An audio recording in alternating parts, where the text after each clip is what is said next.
اعوذ باللہ من الشیطان الرجیم، بسم اللہ الرحمن الرحیم۔ محترم حاضرین و سامعین، السلام علیکم۔ ہمارے پچھلے لیکچر میں ہم نے طلاق کے بارے میں گفتگو کی تھی۔ آج ہمارا جو لیکچر ہے وہ طلاق کے تفویض کو بھی ہم تھوڑا سا ٹچ کریں گے، اور ریزولوشن آف میرج ادر دین طلاق، اس کو بھی ڈسکس کریں گے۔ طلاق تفویض یہ وہ رائٹ ہے جو بوقت نکاح خاوند بیوی کو ڈیلیگیٹ کرتا ہے یا کسی تھرڈ پرسن کو۔ یہ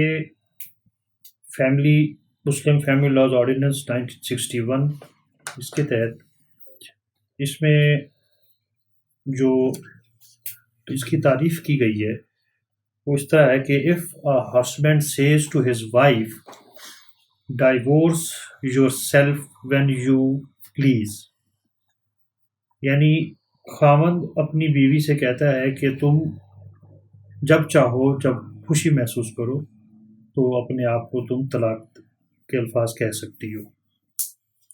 She is at liberty to divorce herself either upon the spot or any future time۔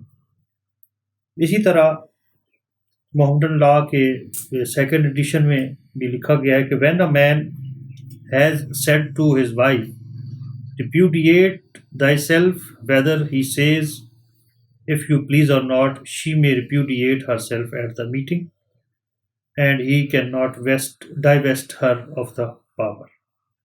یہ طلاق تفویض ہے، یعنی خاوند اپنی بیوی کو یہ رائٹ حق کے طلاق تفویض کرتا ہے۔ یہ باقاعدہ جو کالم ہے نکاح نامے کا اس میں لکھا جاتا ہے بے وقت نکاح کہ کیا طلاق تفویض عطا کی گئی یا نہیں کی گئی، تو یہ اسی وقت نکاح نامے کے کالم میں لکھا جاتا ہے۔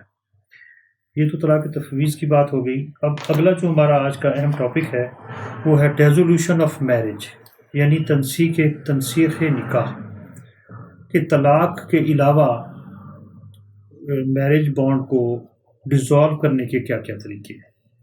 سیکشن 8 ہے مسلم فیملی لاز آرڈیننس 1961۔ اس میں جو اس کی ڈیفینیشن دی گئی ہے وہ اس طرح ہے: dissolution of marriage otherwise than by talaq where the right to divorce has been duly delegated to the wife and she wishes to exercise that right, or where any of the parties to a marriage wishes to dissolve the marriage otherwise than by talaq, the provisions of section 7 shall mutatis mutandis and so far as applicable apply۔ یعنی جس وقت طلاق تفویض یا دوسرے طریقے سے طلاق اگر ہو جاتی ہے، اس کے علاوہ اگر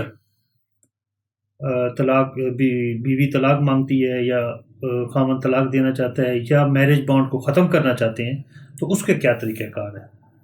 اب اس میں جو سب سے پہلی جو ڈیزولوشن آف میرج کی جو ایک شک ہے، ڈائیورس ہے، اس کو کہتے ہیں by mutual consent, divorce on mutual consent, جسے مبارات بھی کہا جاتا ہے۔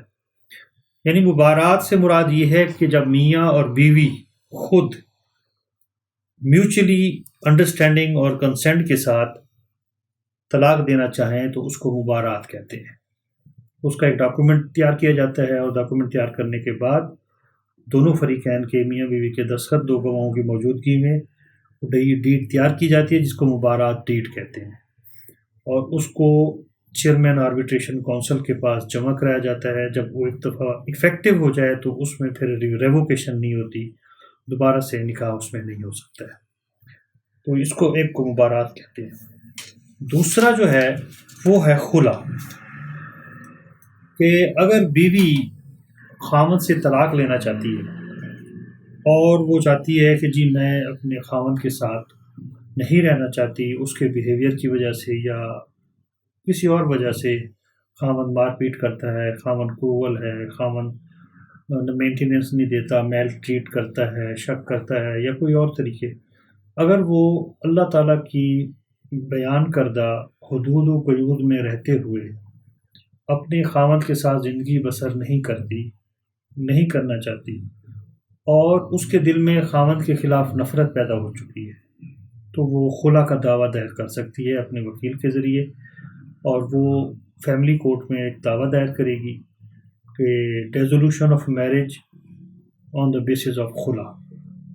جب اس میں وہ یہ تمام حقائق کو یعنی جو اس کے اپنے زندگی کے حقائق ہیں یا جو بھی فیکٹس ہیں وہ دعوے میں لکھنے کے بعد، وہ یہ چیزیں تین بہت ضروری ہوتی ہیں ریزولوشن آف میرج میں، کہ اللہ تعالیٰ کی بیان کردہ حدود و قیود میں میں اپنے خاوند کے ساتھ نہیں رہنا چاہتی، اور میرے دل میں اس کے خلاف نفرت پیدا ہو چکی ہے۔ یہ خلا کی کنسیڈریشنز ہیں، اس کے علاوہ خلا نہیں ہوتی۔ یہ چیزیں جو ہے نا یہ لکھنی ضروری ہوتی ہیں۔ اس کے علاوہ جو ریزولوشن آف میرج ہے وہ آن دا بیسس آف کروئلٹی بھی ہوتی ہے، یعنی ظلم و ستم کرتا ہے خاوند، مار پیٹ کرتا ہے، میل ٹریٹ کرتا ہے، تو on the basis of cruelty بھی ریزولوشن آف میرج کا دعویٰ دائر کیا جاتا ہے۔ اور resolution of marriage due to non payment of maintenance بھی ہوتا ہے، تو اس کی بیسس پہ بھی کیا جا سکتا ہے۔ مین چیز یہ ہوتی ہے کہ بھئی جو اللہ تعالیٰ نے انسان کے ذمہ داریاں لگائی ہیں خاوند کے ذمہ، اگر وہ پوری نہیں کر رہا تو بیوی جو ہے وہ فیملی کورٹ کے پاس جا کے اپنے ان حقوق کے لیے دروازہ کھٹکھٹا سکتی ہے اور وہ انصاف حاصل کر سکتی ہے۔ تو دوسرا جو ہے وہ یہ بات ہو گئی۔ اب اس میں یہ ہوتا ہے کہ جس وقت خلا کا دعویٰ دائر ہوتا ہے، اگر اس نے حق مہر کی رقم اپنے خاوند سے لی ہوئی ہے تو وہ اس کو واپس کرنی تھی۔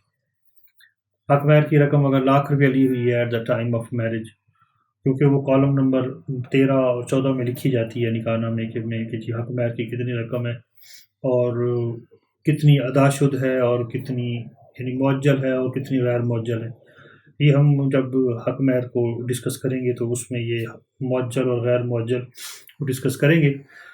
تو اگر بہرحال اس نے جو بھی وقت نکاح لیا ہوا ہے حق مہر، وہ اس کو فارغو کرنا پڑتا ہے، وہ اس کو واپس کرنا پڑتا ہے۔ اور حق مہر میں اگر کوئی زمین لی ہوئی ہے، کوئی مکان لیا ہوا ہے بطور حق مہر، تو وہ بھی اس کو واپس کرنا پڑتا ہے۔ تو یہ آج مختصراً سا تعارف تھا ریزولوشن آف میرج کا۔ تو انشاءاللہ تعالیٰ نیکسٹ ہمارا جو لیکچر ہوگا وہ ہم انشاءاللہ تعالیٰ ڈاور یا حق مہر پہ اس کو انشاءاللہ تعالیٰ کچھ سیکھنے کی کوشش کریں گے۔ السلام علیکم ورحمۃ اللہ۔